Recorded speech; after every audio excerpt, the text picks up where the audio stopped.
nagkataon lamang. Kaya, ang mga po namin, kasi siya po kung mediko, pinauulan. Sana po, nakapagbigay kami ng konting mensahe. Lalo na po sa mga magulang na narito.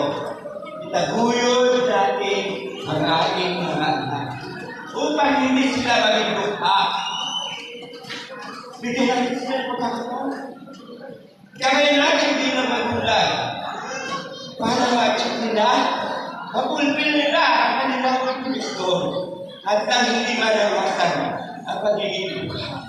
Yun lang po. At magiging lume or magiging maraming mga anak, magandang na araw. Kaya po pinagay natin ang mga